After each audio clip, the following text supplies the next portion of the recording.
وہ میرا بندہ ہے۔ رحمان کا بندہ کیا مراد؟ وہ میرا بندہ ہے کہ جو ان صفات کا حامل ہوگا وہ میرا بندہ ہوگا۔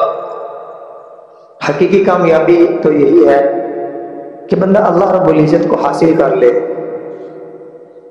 ایک بندے کے پاس کچھ نہیں ہے لیکن اس کے پاس اللہ ہے، اس کے پاس ساری دنیا کے خزانے ہیں، ساری دنیا کی نعمتیں ہیں، ساری دنیا اس کے پاس ہے۔ حقیقت میں ایک بندے کے پاس دنیا کا سب کچھ ہے لیکن اس کے پاس اللہ نہیں تو اس کے پاس کچھ بھی نہیں۔ ان وجدتنی وجدت کل شیء وان فقدتنی فقدت کل شیء۔ اگر اللہ کو حاصل کر لیا تو سب کچھ حاصل کر لیا، اگر اللہ کو کھو دیا تو سب کچھ کھو دیا۔ اللہ فرماتی ہے میں تو میرا بندہ بن جا، ان صفات کو اپنے اندر تو لے آ، تو میرا بندہ ہے۔ تو پھر تیری طرف اگر کوئی آنکھ اٹھے گی تو میں اسے پھوڑ دوں گا، کوئی ہاتھ اٹھے گا تو میں اسے توڑ دوں گا، کوئی قدم تیری طرف اٹھیں گے تو میں ان کو توڑ دوں گا، کیونکہ تو میرا بندہ ہے۔ وعباد الرحمن الذین یمشون علی الارض ہونا، کہ رحمان کے بندے کون ہیں؟ کہ جو زمین پر عاجزی سے چلتے ہیں۔ اس سے مراد زمین پر عاجزی سے چلتے ہیں کیا مطلب؟ کہ ان کی ساری زندگی میں عاجزی ہے، کوئی تکبر نہیں، کوئی انا نہیں کہ میں ہوں، میرے جیسا کوئی نہیں۔ فرمایا کچھ نہیں، اپنے آپ کو کچھ نہیں سمجھتے۔ من تواضع للہ رفعہ اللہ، فرمایا جو اللہ کے لیے جھکتا ہے اللہ اس کو بلند کر دیتے ہیں۔ آج ہمارے اندر عدم برداشت کی وجہ سے چھوٹی چھوٹی باتوں پہ جھگڑنا شروع کر دیتے ہیں، ہم چھوٹی چھوٹی باتیں محسوس کرنا شروع کر دیتے ہیں، حالانکہ برداشت اور صبر یہ ایمان کا حصہ ہے۔ ان اللہ مع الصابرین، کہ صبر کرنے والوں کے ساتھ اللہ رب العزت کی ذات ہے۔ اس لیے ہمیں ظرف بڑا رکھنا چاہیے، وسعت ظرفی۔ کوئی بات اگر کسی نے کچھ کہہ بھی دیا ہے اللہ کے لیے برداشت کر جائے، اس سے اللہ رب العزت عزت کو بڑھاتے ہیں، کم نہیں کرتے۔ ہنسی خوشی رہنا اور گل مل کے رہنا، اور اللہ رب العزت صفت بیان کر رہے ہیں، فرمایا یہ میرے بندے ہیں۔ یمشون علی الارض ہونا، جو زمین پر عاجزی کے ساتھ چلتے ہیں۔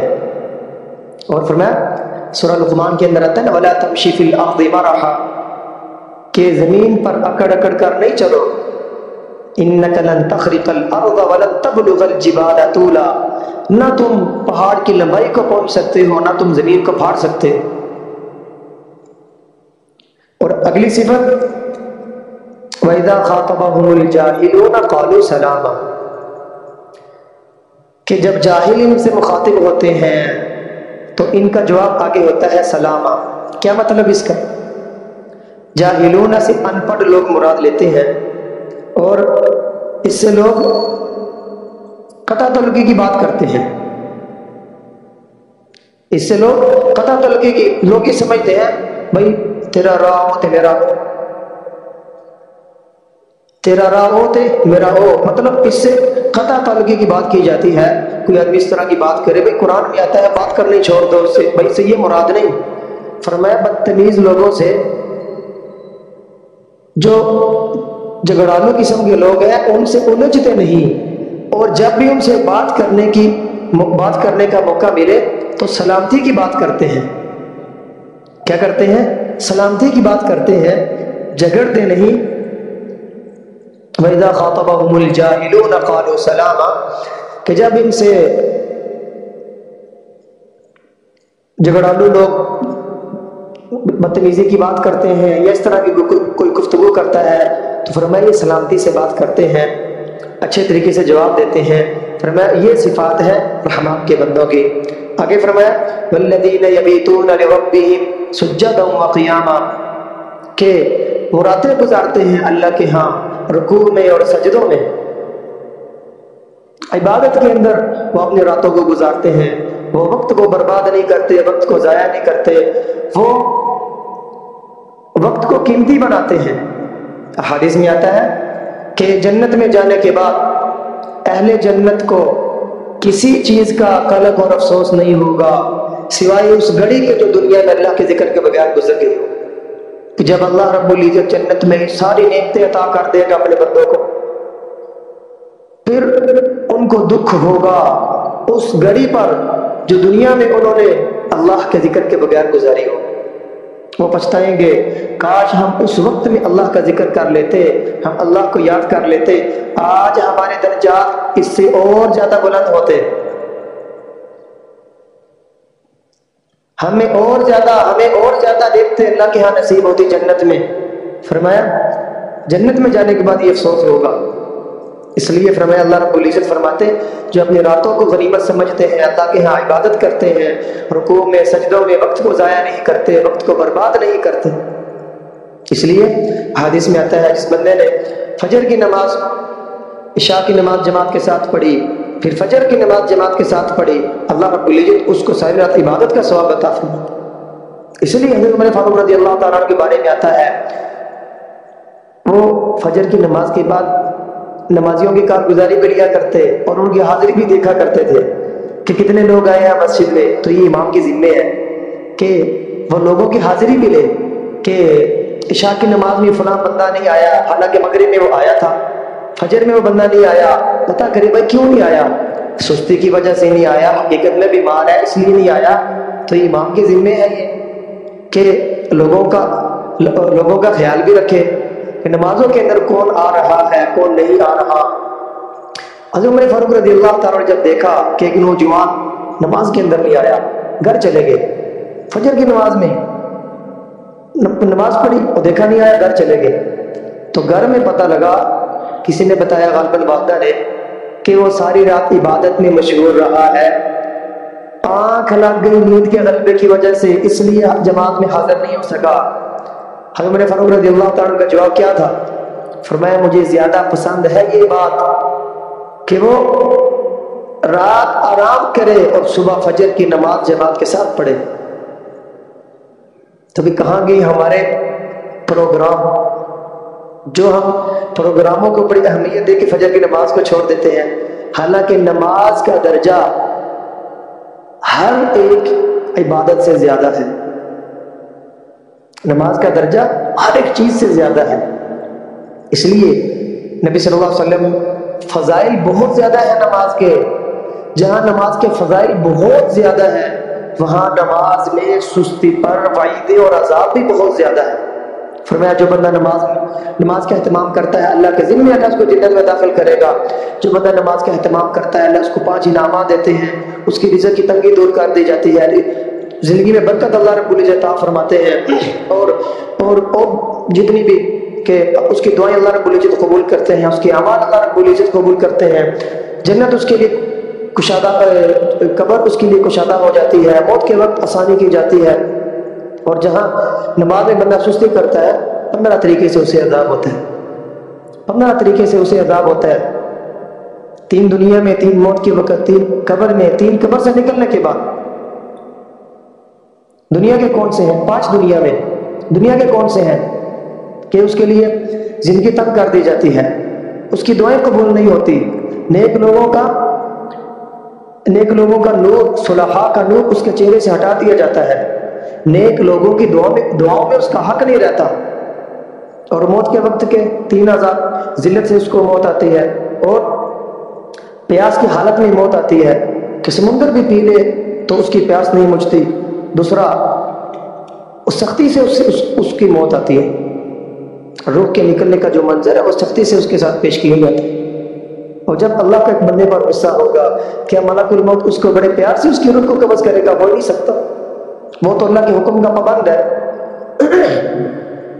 اور فرمایا قبر کے اندر آگ لگا دی جاتی ہے، اس پر ایک اژدہا مسلط کیا جاتا ہے جس کی آواز بجلی کی کڑک کی طرح ہوتی ہے، اس کی منہ سے آگ نکل رہی ہوتی ہے، اور اس کے ناخن اتنے لمبے 1 دن کی مسافت، اور ایک دفعہ ڈنک مارتا ہے اور 70 ہاتھ زمین میں چلا جاتا ہے، اور وہ کہتا ہے مجھے میرے رب نے تجھ پر مسلط کیا ہے عصر کی نماز ضائع کرنے کی وجہ سے مغرب تک، مغرب کی نماز چھوڑنے کی وجہ سے عشاء تک، عشاء کی نماز چھوڑنے کی وجہ سے فجر تک، فجر کی چھوڑنے کی وجہ سے ظہر تک، ظہر کی چھوڑنے کی وجہ سے عصر تک مارو.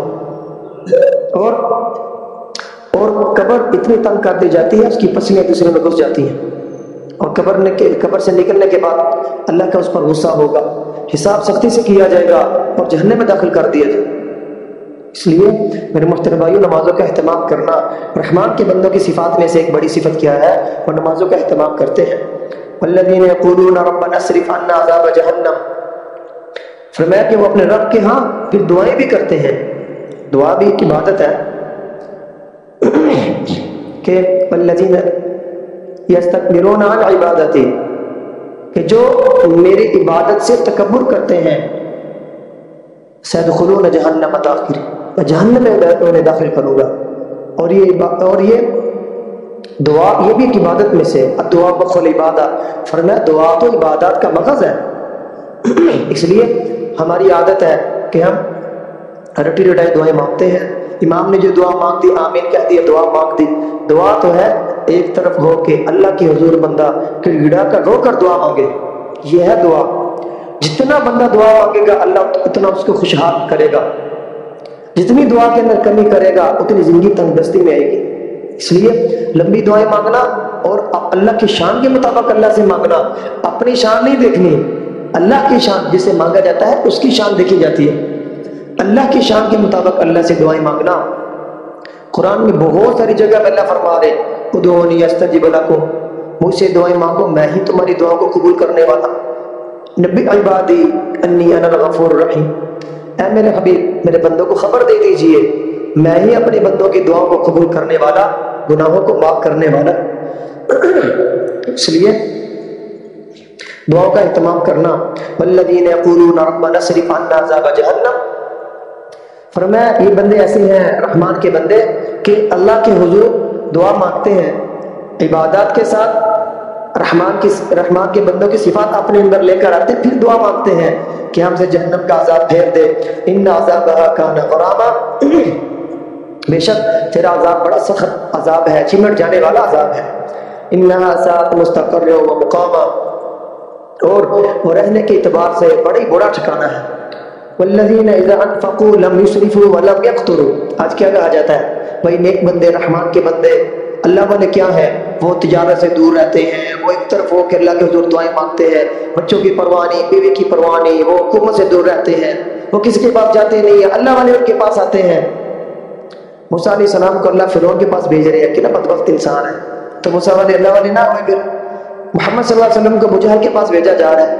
اس لیے اللہ والے جو ہوتے ہیں اللہ والے ان کے اندر ساری صفات ہیں، وہ تجارت بھی کرتے ہیں، وہ حکومت بھی کرتے ہیں، وہ کاروبار بھی کرتے ہیں، وہ لوگوں وہ رشتہ دار بھی ہیں ان کے، وہ بیوی بچے والے بھی ہیں، وہ گلی محلے والے بھی ہوتے ہیں. سارے معاملات اللہ والوں کے ساتھ ہوتے ہیں. بھائی آپ صلی اللہ علیہ وسلم کے ساتھ ساری معاملات تھے کہ نہیں؟ اتنے بڑے اللہ والے آپ صلی اللہ علیہ وسلم کی ذات. پھر آپ صلی اللہ علیہ وسلم نے اپنے صحابہ کی جو 10 صحابہ ہیں ان کو 10 مبشرہ جنتی ہونے کا لقب زندگی میں جو دیا، 4 خلفاء ہیں اور 6 دوسرے ہیں. حضرت ابوبکر صدیق کتنے بڑے تاجر تھے، عثمان غنی کتنے بڑے تاجر تھے، اور حضرت عبد الرحمن بن عوف کتنے بڑے تاجر تھے. روایت کے اندر آتا ہے جب ان کی وفات ہوئی تو ان کی ایک بیوی کو 1.8 جو حصہ ملا وہ 48,000 درہم، تقریباً 12 ارب روپے بنتے ہیں. 10,000 بکریاں، 1,000 اونٹ اور 1,000 گھوڑے دیے. اور اس کے علاوہ کتنی جائیدادیں ان کی تھی جو ان کی دوسرے ملکوں کے اندر جائیدادیں تھی، فلسطین کے اندر، شام کے اندر، مصر کے اندر، اور حجاز اور آگے پیچھے جائیدادیں، وہ تو کتنی زیادہ.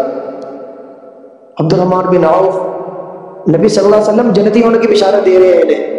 حضرت زبیر رضی اللہ تعالیٰ عنہ ان کے 1,000 غلام تھے جو ان کی ذمہ دارا کرتے تھے، کاروبار نوکر تھے ان کے 1,000 جو ان کے کاروبار سنبھالتے اور ذمہ داروں کو سنبھالتے تھے. حضرت سعد بن ابی وقاص رضی اللہ تعالیٰ عنہ، ان کے بارے میں نے ایک جگہ پڑھا کہ ان کا مدینے کے جنوب میں جس طرح ہمارے یہاں ڈیفنس کے علاقے ہوتے ہیں نا، ان کا عقیق ایک پتھر ہے، ایک بہت بڑا محل تھا ان کا، وادی عقیق بھی ان کا اس کو کہا جاتا ہے اسی وجہ سے. یہ صحابہ تھے حضرت طلحہ رضی اللہ تعالیٰ عنہ کے بارے میں آتا ہے ان کے امپورٹ ایکسپورٹ کے بارے جہاز چلا کرتے تھے، اللہ رب العزت نے ان کو مال دیا، پھر انہوں نے خرچ بھی خوب کیا اللہ کے راستے میں، اس لیے اور پھر یہ نہیں کہ مال دیا اللہ رب العزت نے، تو بندے پر نظر بھی آنا چاہیے، یہ نہیں اللہ والا کہ اللہ نے مال بہت دیا اور کپڑے خستہ خان پہنے ہو، یہ تو نعمت کی ناشکری ہے۔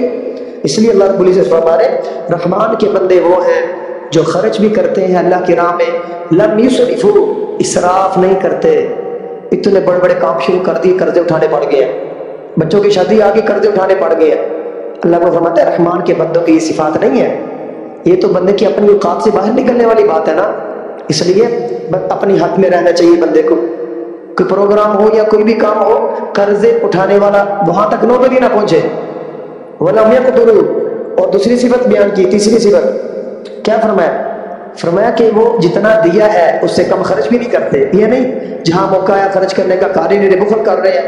فرمایا رحمان کے بندوں کی صفت ہے موقع آیا خرچ کرنے کا خوب دل کھول کے خرچ کرتے ہیں، اللہ پر گمان کرتے ہوئے کہ جس اللہ نے دیا ہے وہ اور دے گا، اس لیے۔ اور فرمایا وَكَانَ بَيْنَ ذَلِكَ قَوَامًا، اعتدال میں روی میں وہ زندگی گزارتے ہیں۔ اور آگے اگلی صفت والذین لا يدعون مع اللہ الہا آخر، توحید کا وہ عقیدہ رکھتے ہیں، توحید کا وہ جام پیتے ہیں کہ اللہ کے ساتھ شرک نہیں کرتے، اللہ کے ساتھ نہ ذات میں شرک کرتے ہیں نہ صفات میں شرک کرتے ہیں، اور جو شرک کرتا ہے نا بڑی طویلیں ان کے پاس ہیں۔ قرآن میں اللہ پاک بیان کرتے ہیں سورہ سبا سورہ فاطر کے اندر، قیامت کے دن اللہ مشرکین کو سامنے کرے گا نا، ان کی سیٹی گم ہو جائے گی، اللہ پاک کہے گا کن کو تم معبود بناتے تھے قیامت میں؟ فرمایا ان سے پوچھو، اور وہ معبود کیا جواب دیں گے؟ آج ہم تم سے بری ہیں۔ اس لیے صرف اللہ رب العزت کو ماں باپ ملجا ٹھکانہ بنانا، ساری کائنات کے نظام کو چلانے والا تن تنہا وہ اللہ ہے، وہ اللہ اپنے بندے کے دل کی علیم و بذات صدور خیالات سے بھی واقف ہے کہ میرے بندے کے دل میں کیا خیال آ رہا ہے، وہ مجھ سے کیا کیا امید لگا رہا ہے۔ اللہ رب العزت ویسا بندے سے معاملہ کرتا ہے، انا عند عبدی ظنی بی، فرمایا میرا بندہ میرے ساتھ جیسا گمان کرتا ہے میں ویسا اس کے ساتھ معاملہ کرتا ہوں۔ وَلَا يَقْتُلُونَ النَّفْسَ الَّتِي حَرَّمَ اللَّهُ إِلَّا بِالْحَقِّ، اور ناجائز کسی کو قتل نہیں کرتے، ہاں جس کا قتل کا حق ہے، شادی شدہ زنا کرے اس کی رجم سزا ہے، اس کو مار دیا جائے، قتل کر دیا جائے، اور قتل کے بدلے قتل ہے۔ آج کل چھوٹی چھوٹی باتوں پہ جھگڑے ہو رہے ہیں، خاندان کے خاندان تباہ، قبیلوں کے قبیلے تباہ۔ پنجاب میں یہ چیز بہت کم ہے لیکن کے پی کے میں بہت زیادہ۔ ہم گئے کے پی کے میں ایک مسجد میں جماعت تھی، گولیوں کی باتیں چلنی شروع ہو گئی، ہم پریشان ہو گئے، تو بتایا محلے والوں نے جناب اس صاحب نے جو پہاڑ ہے وہاں دو قبیلوں کی لڑائیاں چل رہی ہیں، 3 دن ہو گئے ہیں، وہ دوسرے پہ گولیاں چلاتے رہتے ہیں، اور بلوچستان کے اندر بھی چھوٹی چھوٹی باتوں پہ جھگڑے اور قبیلوں کے قبیلے لڑائیاں کر رہے ہیں۔ لیکن انسانیت نہیں ہے، یہ تو جاہلیت کے زمانے کی باتیں تھی، نبی صلی اللہ علیہ وسلم کے دور سے پہلے کے لوگ اس طرح کرتے تھے، لوگوں کو سمجھ آئی، لوگ ایک دوسرے پر جان قربان کرنے والے بنے۔ اس لیے جب زندگیوں میں دین آئے گا تو اس طرح کی بےہودہ کام چھوڑ دیں گے ہم۔ اس لیے اللہ کے رحمان کے بندوں کی صفت کہ وہ کسی کو قتل نہیں کرتے اور تنگ نہیں کرتے، قتل کرنا دور کی بات ہے۔ من سلم المسلمون من لسانه ويده، فرمایا کامل مسلمان وہ ہے جس کی زبان سے، جس کے ہاتھ سے دوسرے مسلمان محفوظ ہوں، یہ کامل مسلمان ہے۔ مسلمان تو اس اتنی باتوں کا بھی خیال کرتے ہیں کہ میری زبان سے بھی کسی کو تکلیف نہ ہو، دل آزاری نہ ہو، وہ قتل کرنا دور کی بات۔ فرمایا ولا یزنون، اور وہ زنا نہیں کرتے، ولا یزنون، وہ زنا نہیں کرتے۔ بے حیائی سے زنا پھیلتا ہے، اور بے حیائی کہاں سے پھیلتی ہے؟ سب سے پہلے آنکھ سے۔ اللہ پاک فرماتے ہیں قل للمؤمنین یغضوا من ابصارهم ويحفظوا فروجهم، کہ جو ایمان والے مرد ہیں، مومن مرد، ان کو حکم دیا جا رہا ہے نظروں کی حفاظت کیجیے، نظروں کی حفاظت کیجیے اور شرمگاہوں کی حفاظت کیجیے۔ اور پھر وَقُلْ لِلْمُؤْمِنَاتِ يَغْضُضْنَ مِنْ أَبْصَارِهِنَّ وَيَحْفَظْنَ فُرُوجَهُنَّ، ایمان والے عورتوں کو کہا جا رہا ہے نظروں کی حفاظت کیجیے، شرمگاہوں کی حفاظت کیجیے۔ نظر سے آگے سارے کام چلتے ہیں، اس لیے فرمایا جہاں زنا حرام ہے وہاں زنا کے اسباب بھی حرام ہے۔ اس لیے میرے محترم بھائیوں ان کاموں سے بچنا، دور رہنا۔ وَمَن يَفْعَلْ ذَلِكَ يَلْقَىٰ أَثَامًا، بہت بڑا گناہ ہے، بہت بڑا گناہ ہے۔ کون؟ شرک کرنا، قتل کرنا، زنا کرنا، اس کے بارے اللہ فرما رہے وَمَن يَفْعَلْ ذَلِكَ يَلْقَ أَثَامًا، جس نے یہ کیا بہت بڑا گناہ سر پہ اس نے لے لیا۔ آگے يُضَاعَفْ لَهُ الْعَذَابُ يَوْمَ الْقِيَامَةِ وَيَخْلُدْ فِيهِ مُهَانًا، جو باز آ گیا توبہ کر لی معاف ہے اس کے لیے، جس نے توبہ نہ کی اللہ عذاب بڑھائے گا اور بڑھائے گا، بڑھاتا جائے گا۔ وَمَن يَفْعَلْ وَيَخْلُدْ فِيهِ مُهَانًا، ذلت والا عذاب اللہ اس میں ہمیشہ اسے رہنا پڑے گا۔ إِلَّا مَن تَابَ وَآمَنَ وَعَمِلَ عَمَلًا صَالِحًا، توبہ کر لی، نیک عمل شروع کر دیے، اچھے عمل شروع کر دیے، اللہ رب العزت گناہوں کو معاف کر دے گا، اللہ کا کوئی پوچھنے والا نہیں۔ اس لیے ایک بندے نے گناہ کیا، توبہ کر لی، پھر کچھ عرصے کے بعد اس سے گناہ ہو گیا، پھر اس نے توبہ کر لی، پھر کچھ عرصے کے بعد گناہ ہو گیا، پھر توبہ کر لی، اللہ فرماتے ہیں میں تانا نہیں دوں گا۔ لو بلغت ذنوبک لعنان السماء، اے میرے بندے اگر تیرے گناہ آسمان کی چوٹیوں تک پہنچ جائیں، ثم استغفرتنی، پھر تو مجھ سے بخشش طلب کرے میرے اپنے گناہوں کی، فرمایا کہ غفرت لک ولا ابالی، میں تیرے گناہوں کو معاف بھی کروں گا، مجھے کوئی پرواہ نہیں، مجھے کوئی پرواہ نہیں۔ لیکن آسمان تک کوئی بندہ گناہ کر نہیں سکتا۔ اس لیے میرے محترم بھائیوں، ہمیں ہر وقت ہر حالت میں توبہ کی کیفیت میں رہنا چاہیے، ہمیں ہر وقت توبہ کی حالت میں رہنا چاہیے، اللہ رب العزت ہمارے گناہوں کو معاف کرے۔ آگے فرمایا والذین لا یشہدون الزور، کہ جو جھوٹی گواہی نہیں دیتے، جھوٹی ایسے کرائے کے گواہ کتنے لوگوں کے اچھے مقدمات حق پر لوگ ہوتے ہیں مارے جاتے ہیں، کن کی وجہ سے؟ جو کرائے کے گواہ ہیں، جھوٹی گواہی نہیں دیتے، ایک مطلب اس کا۔ دوسرا، اس طرح کی مجلسوں میں حاضر نہیں ہوتے، بری مجلسوں میں حاضر نہیں ہوتے۔ مداریاں لگی ہیں، کتنے لوگ گھر سے کتنی جلدی چاہ رہے ہیں کام کے لیے، ادھر کھڑے ہو گئے ہیں۔ فرمایا وہ جو میرے رحمان کے بندے ہیں، جو میرے بندے ہیں، فرمایا بری مجلسوں میں بیٹھتے نہیں ہیں، جھوٹی گواہی نہیں دیتے، جھوٹ نہیں بولتے۔ اور وَإِذَا مَرُّوا بِاللَّغْوِ مَرُّوا كِرَامًا، بیکار بات پر ان کا گزر ہوتا ہے خاموشاً، شریفانہ انداز سے گزر جاتے ہیں، شریفانہ انداز سے گزر جاتے ہیں۔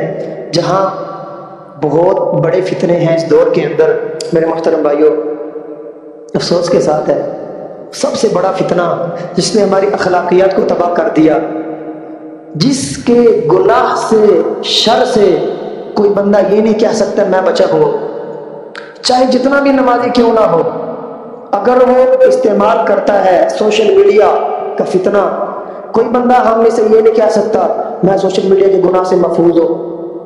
ہر بندہ اپنے دل میں جا کے دیکھ لے۔ میرے محترم بھائیوں، نبی صلی اللہ علیہ وسلم کی ایک حدیث ہے، فرمایا قرب قیامت میں ایسے فتنے آئیں گے جو ان میں جھانکے گا وہ ان میں گر جائے گا۔ یقیناً یہ سوشل میڈیا کے ایسے فتنے ہیں جس نے جھانکا وہ گر گیا اور اس کے گناہ سے کوئی محفوظ نہیں، ہمارے اخلاق کو تباہ۔ اور پھر اس کے آداب کا بھی نہیں پتہ، سوشل میڈیا کے آداب کیا ہے، اس کو استعمال کرنے کے تک ساری زندگی ایک بندہ گناہوں سے بچتا رہا، لیکن اس نے بری پوسٹ ایک شیئر کر دی، کوئی پوسٹ بری شیئر کر دی، وہ دنیا سے چلا گیا، اور اس کو آگے شیئر کرنے والے لاکھوں اربوں لوگ ہیں، اس کی ساری زندگی کے نیکیوں کو پانی پھیر جائے گا۔ اس لیے میرے محترم بھائیوں، اس سے بچنا۔ اور آج جو فتنے فساد کا دور ہے، ہمارے نوجوانوں کو اس کے آداب کا پتہ ہی نہیں ہے، کس چیز کو دیکھنا ہے، کس کو نہیں دیکھنا، کس چیز کو شیئر کرنا ہے، کس کو شیئر نہیں کرنا، اور کس چیز کو پوسٹ کرنا ہے، کس کو نہیں کرنا۔ آج ہمارے نوجوانوں کو اس کے آداب کا ہی نہیں پتہ، اس لیے شیئر کرتے جا رہے ہیں، در در اپنی اخلاقیات کو تباہ کرتے جا رہے ہیں، اور بے حیائی کے پھیلانے میں مین کردار اس سوشل میڈیا ہے۔ اس لیے میرے محترم بھائیوں، وَإِذَا مَرُّوا بِاللَّغْوِ مَرُّوا كِرَامًا، فرمایا شریفانہ انداز سے گزر جاتے ہیں، فضول کاموں میں رحمان کے بندے نہیں پڑتے۔ وَالَّذِينَ إِذَا ذُكِّرُوا بِآيَاتِ رَبِّهِمْ لَمْ يَخِرُّوا عَلَيْهَا صُمًّا وَعُمْيَانًا، جب ان کے سامنے اللہ کی آیات، رب کی آیات پڑھ کے سنائی جاتی ہیں، لاپرواہی نہیں اختیار کرتے، غور سے سنتے ہیں، توجہ سے سنتے ہیں، اللہ کا ہم سے کیا مطالبہ ہے، اللہ کیا چاہتے ہیں ہم سے، اللہ ہم سے کیا چاہتے ہیں، اللہ کا کیا مطالبہ ہے۔ اور لم يخروا عليها صم وعميانا، لاپرواہی نہیں برتتے، جس طرح ہم درس کے اندر بیٹھے ہیں، کوئی موبائل کے اندر لگا ہوا ہے، کوئی اپنے ذکر کے اندر لگا ہوا ہے، بھائی یہ مذاق ہے؟ قرآن کا درس، رسول اللہ کی حدیث، تمہارا ذکر اس پر فوقیت رکھتا ہے زیادہ، تمہارا موبائل اس پر فوقیت رکھتا ہے زیادہ، کتنی پڑھا؟ عبداللہ بن مبارک رحمہ اللہ حدیث کا درس دے رہے ہیں، 17 جگہ بچھو نے ڈنک مارا، حدیث کو پورا ہونے سے پہلے اپنی تکلیف کو نہیں دیکھا۔ جب درس مکمل ہوا حدیث کا تو شاگرد نے کہا استاد جی آپ پہلے بتا دیتے۔ فرمایا میرے جی نے گوارا نہیں کیا کہ رسول اللہ کی حدیث پوری ہو اور میں پہلے اپنی تکلیف کو دیکھ لوں۔ ایسا ہی سمجھ لیں جیسا رسول اللہ کے مجلس میں بیٹھے ہوئے ہیں، رسول اللہ حدیث پڑھ کے ہمیں سنا رہے ہیں، ہماری کیا کیفیت ہوگی؟ یقین کریں، کیا ہم اپنا ذکر کریں گے؟ کیا ہم اپنی تلاوت کریں گے؟ کیا ہم اپنے موبائل کی طرف دیکھیں گے؟ کسی سے بات کریں گے؟ کتنی بے ادبی ہمارے اندر آ گئی ہے۔ اس لیے میرے محترم بھائیوں، ہمیں کچھ خیال کرنا چاہیے چیزوں کے بارے میں۔ فرمایا رحمان کے بندے وہ ہیں جو کمال ادب اختیار کرتے ہیں جب رب کی آیات، رسول اللہ کے فرمانوں کے سامنے رکھے جاتے ہیں۔ والذین یقولون ربنا هب لنا من ازواجنا وذرریاتنا قرۃ اعین، کہ رحمان کے بندے کون ہیں؟